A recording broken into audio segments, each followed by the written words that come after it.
दूसरा अध्याय। देवराज को शिवलोक की प्राप्ति। चंचुला का संसार से वैराग्य। श्री शौनक जी ने कहा, आप धन्य हैं सूत जी, आप परमार्थ तत्व के ज्ञाता हैं।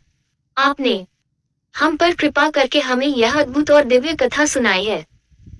भूतल पर इस कथा के समान कल्याण का और कोई साधन नहीं है। आपकी कृपा से यह बात हमने समझ ली है। सूत जी, इस कथा के द्वारा कौन से पापी शुद्ध होते हैं, उन्हें कृपा पूर्वक बताकर इस जगत को कृतार्थ कीजिए। सूत जी बोले, मुने, जो मनुष्य पाप, दुराचार तथा काम, क्रोध, मद, लोभ में निरंतर डूबे रहते हैं, वे भी शिव पुराण पढ़ने अथवा सुनने से शुद्ध हो जाते हैं तथा उनके पापों का पूर्णतया नाश हो जाता है। इस विषय में मैं तुम्हें एक कथा सुनाता हूँ। देवराज ब्राह्मण की कथा। बहुत पहले की बात है, किरातों के नगर में देवराज नाम का एक ब्राह्मण रहता था। वह ज्ञान में दुर्बल, गरीब, रस बेचने वाला तथा वैदिक धर्म से विमुख था। वह स्नान संध्या नहीं करता था तथा उसमें वैश्य वृत्ति बढ़ती ही जा रही थी। वह भक्तों को ठगता था। उसने अनेक मनुष्यों को मारकर उन सबका धन हड़प लिया था। उस पापी ने थोड़ा सा भी धन धर्म के काम में नहीं लगाया था। वह वेश्यागामी तथा आचार भ्रष्ट था।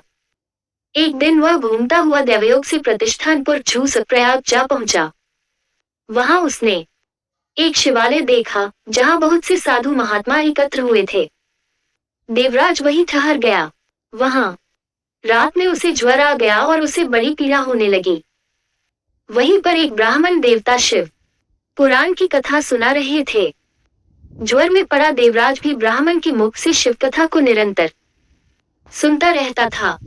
1 मास बाद देवराज ज्वर से पीड़ित अवस्था में चल बसा। यमराज के दूत उसे बांधकर यमपुरी ले गए। तभी वहां शिवलोक से भगवान शिव के पार्षदगण आ गए। वे कर्पूर के समान उज्ज्वल थे। उनके हाथ में त्रिशूल, संपूर्ण शरीर पर भस्म और गले में रुद्राक्ष की माला उनके शरीर की शोभा बढ़ा रही थी। उन्होंने यमराज के दूतों को मार पीट कर देवराज को यमदूतों के चंगुल से छुड़ा लिया और वे उसे अपने अद्भुत विमान में बिठाकर जब कैलाश पर्वत पर ले जाने लगे तो यमपुरी में कोलाहल मच गया, जिसे सुनकर यमराज अपने भवन से बाहर आए। साक्षात रुद्रों के समान प्रतीत होने वाले इन दूतों का धर्मराज ने विधिपूर्वक पूजन कर ज्ञान दृष्टि से सारा मामला जान लिया। उन्होंने भय के कारण भगवान शिव के दूतों से कोई बात नहीं पूछी। तत्पश्चात शिवदूत देवराज को लेकर कैलाश चले गए और वहां पहुंचकर उन्होंने ब्राह्मण को करुणावतार भगवान शिव के हाथों में सौंप दिया।